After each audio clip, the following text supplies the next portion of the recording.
Começa agora o Gospel News. Hoje é sexta-feira, dia 17 de abril de 2026. E eu sou Karen Crisóstomo. Nós vamos juntos aqui pela Rede Gospel de televisão e também pelo YouTube Rede Gospel TV Oficial com as principais notícias do Brasil e do mundo.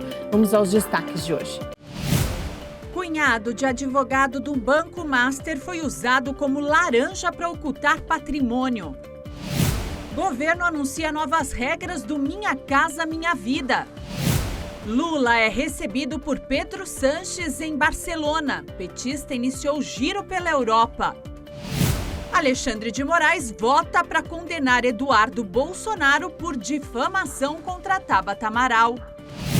Estados Unidos anunciam novas regras para a emissão de vistos para a América Latina. Essas e outras notícias do Brasil e do mundo, agora no Gospel News. Boa noite. A Polícia Federal revelou a criação e o uso de empresas imobiliárias como parte do suposto esquema de ocultação patrimonial que envolve o ex-presidente do BRB, Paulo Henrique Costa, e o dono do Banco Master, Daniel Vorcaro. Um homem identificado como Hamilton Eduardo Suá, que aparece como diretor das companhias que encobriram o verdadeiro dono de bens avaliados em 146 milhões de reais. Os investigadores da Operação Compliance Zero captaram uma troca de mensagens via WhatsApp entre Paulo Henrique Costa e Daniel Monteiro. De acordo com a investigação, Hamilton Eduardo Suac foi formalmente designado diretor de 6 sociedades anônimas criadas com o objetivo específico de receber aportes de fundos de investimento e adquirir propriedades de luxo. Várias empresas estão registradas no mesmo endereço do escritório de advocacia em São Paulo, ligado ao cunhado dele, Daniel Monteiro, advogado do Banco Master. Para a Polícia Federal, a estrutura societária tinha como finalidade impedir que o nome de Paulo Henrique Costa fosse diretamente associado aos bens. Dessa forma, Hamilton Suac é apontado como interposta pessoa no esquema, conhecido como laranja. As investigações da PF apontam que o ex-presidente do BRB negociou pelo menos 6 imóveis de Vorcaro, supostamente usados como propina para facilitar os negócios entre os dois bancos. Os imóveis são avaliados em cerca de 140 milhões de reais. O advogado do Master, Daniel Monteiro, foi homenageado pelo líder do governo, Jerônimo Rodrigues, na Assembleia Legislativa da Bahia. Durante a cerimônia, o parlamentar destacou a atuação de Monteiro na aquisição da empresa baiana de alimentos, responsável pela rede Cesta do Povo. A companhia foi comprada por Augusto Lima, sócio de Daniel Vorcaro. Quem discursou também no mesmo dia foi Eduardo Sodré. Ele é secretário estadual do Meio Ambiente e enteado do líder do governo no Senado, Jacques Wagner. Segundo informações, a empresa da esposa de Sodré firmou contratos com o Banco Master e recebe 12 milhões de reais em 3 anos. A Petrobras anunciou hoje que fechou um contrato para comprar a participação em uma offshore de São Tomé e Príncipe, na África. O valor da operação não foi divulgado. O comunicado da estatal afirma que houve aquisição de 75% do offshore de São Tomé e Príncipe. Segundo a empresa, após a conclusão, o consórcio será composto pela Petrobras, como operadora, pela empresa Oranto, que tem 15%, e a Agência Nacional do Petróleo de São Tomé e Príncipe, com 10%. A empresa afirmou ainda que a operação está alinhada à estratégia de longo prazo para a recomposição das reservas de petróleo e gás. Nesta semana, os acionistas da Petrobras elegeram o novo conselho e aprovaram o resultado financeiro de 2025, com o pagamento de pouco mais de 8 bilhões de reais em dividendos. Em 2025, a estatal registrou um lucro líquido de 110 bilhões de reais. As novas regras do programa Minha Casa Minha Vida começam na próxima quarta-feira. Agora, a Caixa Econômica Federal vai financiar imóveis de até R$600 mil para famílias com renda mensal de até R$13 mil. As novas regras anunciadas pelo governo devem favorecer a classe média brasileira. Segundo um estudo da própria gestão, pelo menos 87 mil famílias devem ser beneficiadas com taxas mais baixas, quando comparado aos bancos privados. O governo revisou os valores máximos dos imóveis para todas as faixas.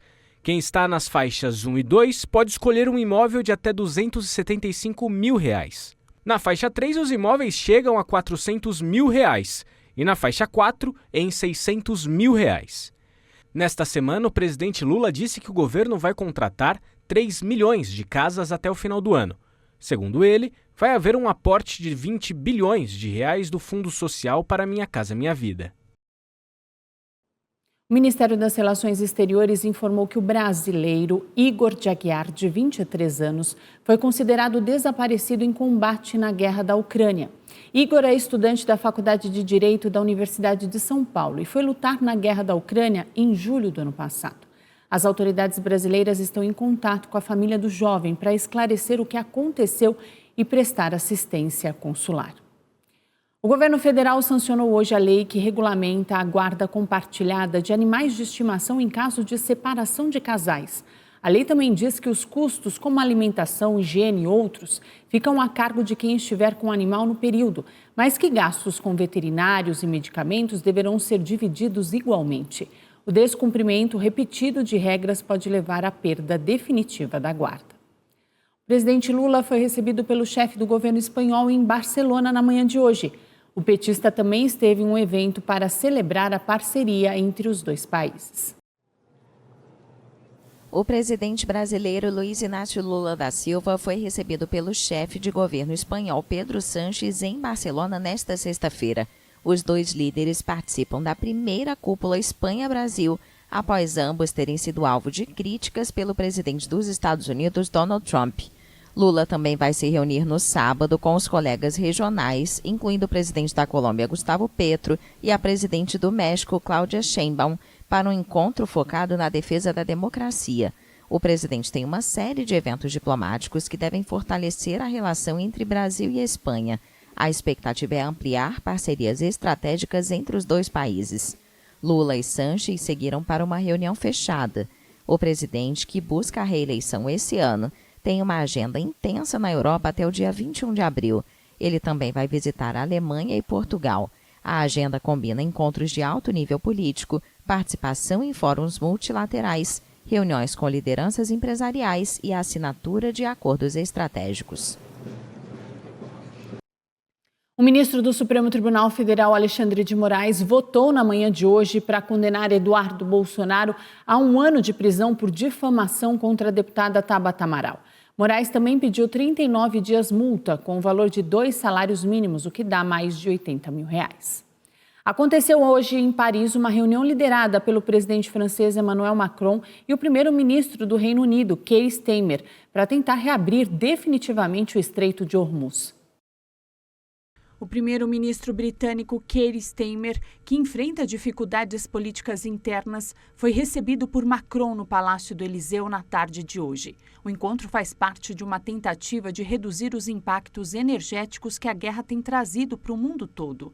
No centro do debate está o Estreito de Hormuz, que foi fechado pelo Irã após o início do conflito e reaberto nos últimos dias após pressão dos Estados Unidos.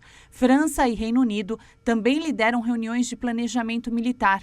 O porta-voz militar francês, o coronel Julien Vernet, afirmou ontem que a missão ainda está em construção.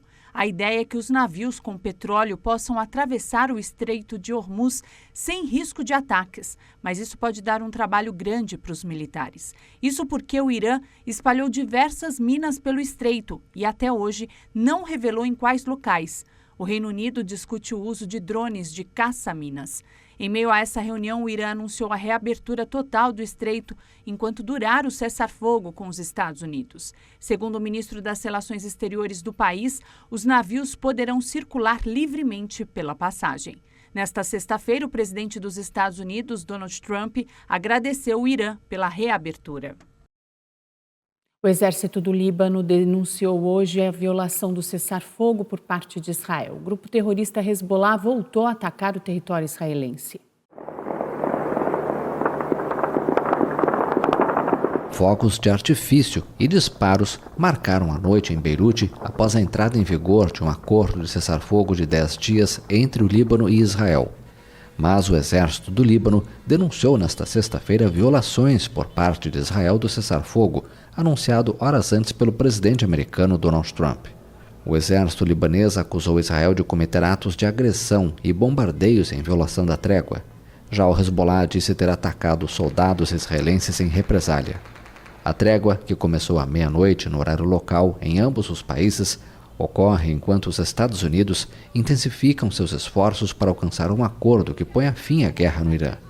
O governo iraniano insiste que um eventual acordo de paz só é possível com um cessar-fogo no Líbano. A guerra no Oriente Médio começou quando os Estados Unidos e Israel atacaram o Irã em 28 de fevereiro e o Líbano se envolveu quando o Hezbollah lançou foguetes contra Israel em 2 de março. Mais de 2.000 pessoas morreram nos ataques israelenses contra o Líbano e pelo menos 1 milhão foram deslocadas. Além disso, as forças terrestres israelenses invadiram o sul do país. Moradores do sul do Líbano retornam para casa nesta sexta-feira. Donald Trump pediu para que o Líbano e Israel respeitem um cessar-fogo de 10 dias. Muitos moradores do sul do Líbano e dos subúrbios de Beirute tentam voltar para casa. Um cessar-fogo de 10 dias, anunciado pelo presidente dos Estados Unidos, Donald Trump, entrou em vigor nesta sexta-feira, uma das condições do Irã para a continuidade das negociações com Washington, visando alcançar um acordo para pôr fim à guerra no Oriente Médio. O que importa é que estamos voltando para nossa aldeia, nossa cidade natal. Não vamos abandonar nossa terra, aconteça o que acontecer. Não sei se minha casa foi destruída ou não, ou o que aconteceu com ela. Se foi destruída, não muda nada. Vou montar uma barraca na frente dela e ficar lá. Dormimos na praia por 10 dias, ninguém sequer olhou para nós, ninguém nos ajudou. A população ignorou os avisos do exército israelense, que pediu aos deslocados pelos combates que não retornassem imediatamente ao sul. A área entre a zona de segurança e a linha do rio Litani, que está atualmente sob nosso controle de fogo, ainda não foi liberada de terroristas e armas. Isso deve ser feito por meios diplomáticos ou por meio da continuidade da atividade militar das Forças de Defesa de Israel após o fim do cessar-fogo. Se os combates recomeçarem, os moradores que retornarem à zona de segurança deverão ser evacuados para que a missão seja concluída. Pouco antes do cessar-fogo entrar em vigor, ataques israelenses mataram pelo menos 13 pessoas em Tiro, no sul do Líbano. Enquanto isso, até o último minuto, o Hezbollah continuou reivindicando a responsabilidade por ataques contra o norte de Israel e contra o exército israelense em território libanês. O movimento pró-Irã declarou que seus combatentes manterão o dedo no gatilho caso Israel viole o cessar-fogo. O conflito começou quando Estados Unidos e Israel atacaram o Irã em 28 de fevereiro e o Líbano se envolveu quando o Hezbollah lançou foguetes contra o território israelense em 2 de março.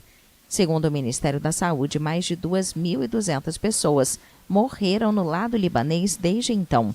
A ONU estima que 1 milhão de pessoas, 1/5 da população do país, foram deslocadas pelo conflito. E os Estados Unidos anunciaram novas regras para a emissão de vistos para a América Latina. O governo dos Estados Unidos anunciou um endurecimento em sua política de vistos para a América Latina e o Caribe, afetando 26 pessoas em um primeiro momento, embora não tenha dado detalhes sobre seus nomes ou nacionalidades. Em um comunicado à imprensa, o governo explicou que essa administração negará às potências adversárias a capacidade de possuir ou controlar ativos vitais ou de ameaçar a segurança e a prosperidade dos Estados Unidos. Ainda segundo o comunicado, em apoio a esse objetivo fundamental, o Departamento de Estado anuncia uma expansão significativa de uma política de restrição de vistos já existente. O governo do presidente Donald Trump usou várias vezes a prerrogativa de dar ou retirar vistos. O caso de maior repercussão foi o do presidente colombiano Gustavo Petro, após sua presença em uma manifestação nas ruas de Nova York em setembro, à margem da Assembleia Geral das Nações Unidas. Em plena queda de braço verbal entre Trump e Petro, o Departamento de Estado retirou o visto do presidente colombiano no mês seguinte e também anunciou sanções contra o mandatário e membros de sua família por supostos vínculos com o narcotráfico. Essas sanções foram retiradas em seguida, como parte do processo de normalização das relações entre os dois presidentes, que resultou em um convite a Petro na Casa Branca. O Fundo Monetário Internacional restabeleceu as relações com a Venezuela. A última publicação econômica sobre a Venezuela aconteceu em 2004. O Fundo Monetário Internacional disse que restabeleceu suas relações com a Venezuela. Em um comunicado, o FMI informou que, guiado pelas opiniões dos membros do fundo, a diretora-gerente Cristalina Georgieva anunciou que o fundo passa agora a tratar com o governo da Venezuela, sob a administração da presidente interina Delcy Rodrigues. O reconhecimento do governo de Delcy abre caminho para que o FMI comece a coleta formal de dados econômicos e possa oferecer apoio financeiro ao governo, caso a Venezuela o solicite. Espera-se que o Banco Mundial siga o mesmo caminho, o que poderia abrir novas linhas de crédito para o país, que enfrenta graves dificuldades econômicas. As relações entre o FMI e a Venezuela foram rompidas em março de 2019, quando o fundo reconheceu a oposição, que controlava o parlamento, como o governo legítimo da nação sul-americana. Delcy exercia a vice-presidência na Venezuela até o início de janeiro, quando forças dos Estados Unidos capturaram o presidente Nicolás Maduro. Posteriormente, ela foi nomeada presidente interina. A quarta maior cidade da Groenlândia inaugurou um novo aeroporto internacional. Um avião comercial pousou pela primeira vez em Qaqqavtok, a quarta maior cidade da Groenlândia. O novo aeroporto significa que toda a ilha ártica, cobiçada pelo presidente dos Estados Unidos, Donald Trump, agora tem conexões internacionais. O voo entre Nuuk, a capital da Groenlândia, e Qaqqavtok, no sul do território autônomo dinamarquês, durou cerca de 75 minutos. Muitos moradores se reuniram do lado de fora do aeroporto para acompanhar a aterrissagem. Há muito potencial no sul da Groenlândia, especialmente no turismo, na exploração de minérios e também na pesca. Mas sem boas ligações é muito difícil atrair mão de obra, é difícil para as pessoas que vivem aqui e é difícil estabelecer uma indústria de turismo próspera. Por isso é tão importante termos hoje este novo aeroporto. O primeiro-ministro da Groenlândia, Jan Frederik Nielsen, e o ministro das Relações Exteriores, Mute Ed, estavam no aeroporto rumo à cidade, a principal porta de entrada para o sul da Groenlândia. O órgão de turismo Visit Greenland informou em um comunicado que a cidade passa a poder receber voos o ano inteiro de Nuuk e conexões de verão a partir da Islândia. Antes, a chegada ao local era acessível apenas de helicóptero ou barco. No próximo bloco, o motorista é morto com um tiro na cabeça após intervir em assalto e jornalista tem morte encefálica confirmada após acidente em Belo Horizonte.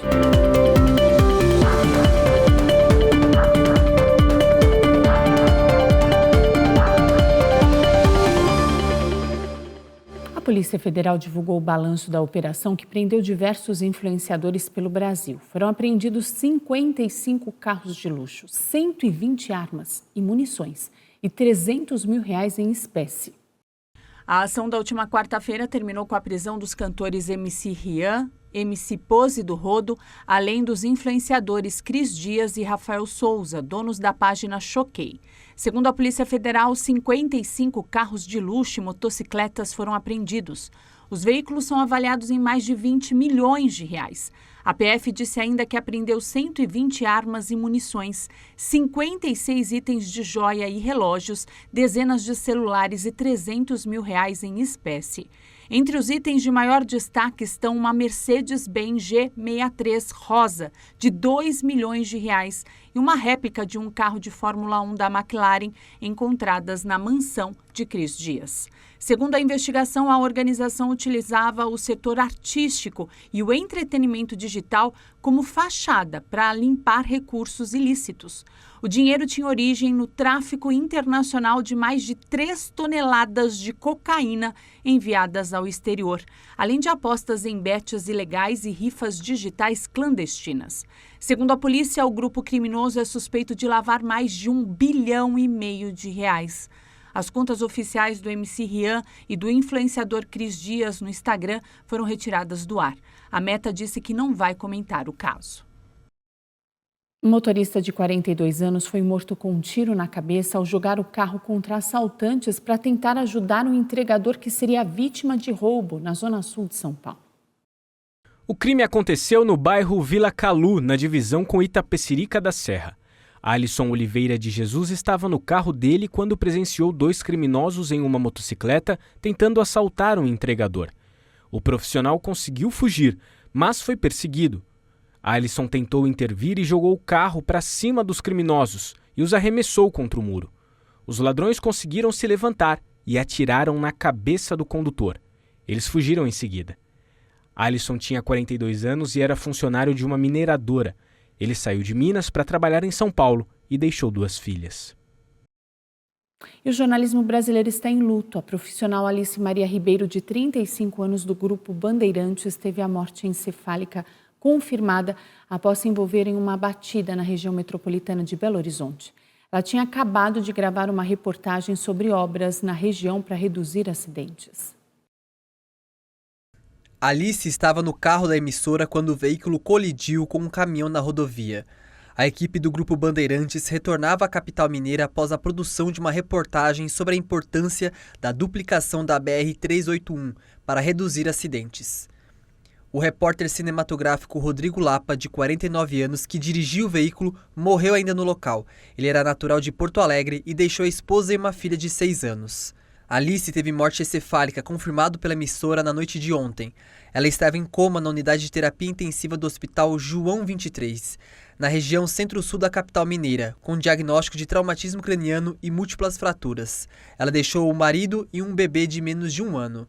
A família informou que vai doar os órgãos da jornalista. Em nota, a emissora destacou o envolvimento de Alice com o jornalismo e o ambiente de trabalho. Segundo colegas, ela se dedicava a pautas especiais e tinha atenção a temas ligados ao autismo. A Band também lamentou o ocorrido e disse que presta assistência às famílias das vítimas. A seguir, espécie de orangotango em risco de extinção nasce na Espanha. E as vitórias de Flamengo e Palmeiras na Copa Libertadores.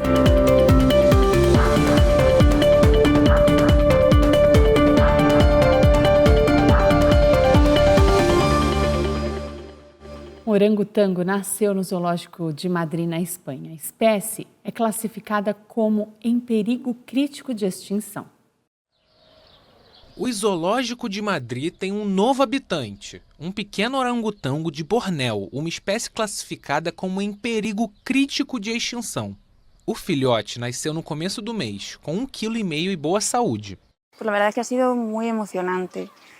Foi muito emocionante. Quando chegamos de manhã, ele já tinha nascido durante a noite, no dia 2 de abril, e a mãe estava em um espaço enorme e confortável que tinha feito, deitada com seu bebê em cima do peito e os 2 irmãos atentos a ela. E os 2 irmãos pendientes de ella. Este é o 4º filhote de Súria, que não se afasta do seu bebê. Há muita ternura, a vez que é tão delicada. Ela é muito carinhosa, você vê que é tão delicado um animal tão grande com um filhotinho tão pequeno, como ela o ajeita, como o acompanha, como o segura. Cada vez que se mexe, ela está atenta a ele. No primeiro dia, colocando-o para mamar, para que ele pudesse alcançar as mamas, a paciência que ela tem. Quando ela está mamando, tudo para, ela fica quietinha até o bebê terminar. Então, quando ele termina, ela se desloca, vai comer e o filho vai também. Desplaza, vai comer, se acerca. O nome do pequeno orangotango será escolhido por meio de uma votação do público, a partir de uma lista de opções proposta pelos cuidadores. Esses orangotangos vivem em estado selvagem apenas na ilha de Sumatra, na Indonésia e na ilha de Bornéu, compartilhada entre Indonésia, Malásia e Brunei. As principais ameaças da espécie são a rápida destruição de seu habitat e o comércio ilegal de fauna silvestre. E os astronautas da Artemis II comentaram sobre a missão no Centro Espacial Johnson, em Houston. Eles compartilharam as experiências no espaço e elogiaram a cápsula Orion. Os astronautas da Artemis II ainda se readaptam à gravidade. Ao retornarem de uma jornada histórica ao redor da Lua, a primeira em mais de 50 anos, e se tornando os humanos que viajaram mais longe no espaço, os 4 astronautas da missão, 3 americanos e um canadense, compartilharam algumas reflexões na quinta-feira no Centro Espacial Johnson, em Houston, Texas. E quando meu marido olhou nos meus olhos naquela videochamada e disse, "Não, sério, você fez a diferença", eu chorei. Eu disse, "Isso é tudo que sempre quisemos." O comandante da missão, Reed Wiseman, relatou um vazamento no sistema de combustível, problemas com o banheiro e um detector de fumaça que ficava piscando no penúltimo dia da missão. Foi tenso, não aterrorizante, mas tenso por alguns minutos até reconfigurarmos as coisas. Mas o que gravamos em nossas mentes antes da decolagem foi, sem pressa, vamos avaliar esta máquina, ver o que está nos dizendo, o que Houston está nos dizendo, e vamos chegar a uma decisão conjunta, mas não havia nada que precisasse ser feito rapidamente. Apesar disso, Wiseman elogiou o projeto da espaçonave. Ele disse que precisa de melhorias, mas que poderia colocar a cápsula Orion da Artemis 3 na plataforma de lançamento e a tripulação estaria em excelentes condições. O piloto Victor Glover descreveu a reentrada na atmosfera terrestre, onde o escudo térmico da espaçonave os protegeu de temperaturas superiores a 2.700 graus, enquanto viajavam a 40.000 km por hora, como 13 minutos e 36 segundos muito intensos. Eu diria, nunca fiz um salto base e nunca saltei de paraquedas, mas se você pulasse de costas de um arranha-céu, seria essa a sensação por 5 segundos. E então os paraquedas principais se abriram, o piloto e o principal, e foi glorioso. A missão de quase 10 dias foi a primeira tripulada do programa Artemis da NASA, cujo objetivo é levar americanos de volta à Lua, desta vez para estabelecer uma base e preparar futuras missões a Marte. A tripulação expressou confiança na capacidade da Agência Espacial Americana de atingir esse objetivo nos próximos anos. Os Estados Unidos trabalham para realizar um pouso lunar em 2028, antes do fim do mandato de Donald Trump e antes do prazo estabelecido pela rival China. Palmeiras e Flamengo jogaram pela Copa Libertadores. Vamos ver. O Flamengo aplicou uma goleada no Independiente Medellín. Lucas Paquetá fez o primeiro aos 15 minutos. Aos 40, os visitantes roubaram a bola no meio-campo e Ione Gonzalez empatou. No final do primeiro tempo, Arrascaeta cruzou e Bruno Henrique colocou o Mengão na frente. Na segunda etapa, Bruno Henrique passou para De Arrascaeta, que só empurrou para o gol. Nos acréscimos da partida, Pedro recebeu e de bico fez o quarto do Flamengo. O Palmeiras venceu o Sporting Cristal por 2-1. Murilo subiu de cabeça e abriu o placar. No final do primeiro tempo, Juan Gonzalez completou um cruzamento e fez um golaço no Allianz Parque. O árbitro viu um empurrão dentro da área e marcou pênalti. Flaco Lopes foi para a bola e deu a vitória ao Palmeiras. O Gospel News desta sexta-feira fica por aqui. Eu desejo a todos vocês um final de semana abençoadíssimo. Não esqueça que domingo tem celebração da família em todas as igrejas Renascer em Cristo, com cultos às 8, às 10 da manhã, às 4 da tarde e às 6 da noite. E segunda-feira, dia 20, e o feriado do dia 21 de abril, nós temos a Conferência Internacional Mais Que Vexaine, diretamente da Renascer Arena, com Bispa Sônia Hernandes, Bispa Fernanda Hernandes. Temos poucos convites disponíveis no gospelbay.com.br ou pelo telefone 942865787. Várias convidadas especiais estarão presentes nesse que é um congresso que transforma a vida de todas as mulheres em uma mulher mais que vencedora. Venha fazer parte. Vai ter louvor com Renascer Praise, Kellen Bianca, Soraya Moraes, Maria Pita e muito mais. Cíntia Macaulay, que é uma missionária que vem diretamente da África, profeta do Senhor. A pastora Daniele Barreto estará com a gente, Paulinha Leonardo, influenciadora digital. Vamos ter também uma palestra da neurocientista, que está confirmada, a doutora Érica Belon, e muito mais. Então esteja conosco nesses 2 dias de congresso, lá diretamente na Renascer Arena. Uma boa noite para todos vocês, um final de semana e um feriado abençoadíssimo, e até a próxima edição do Gospel News.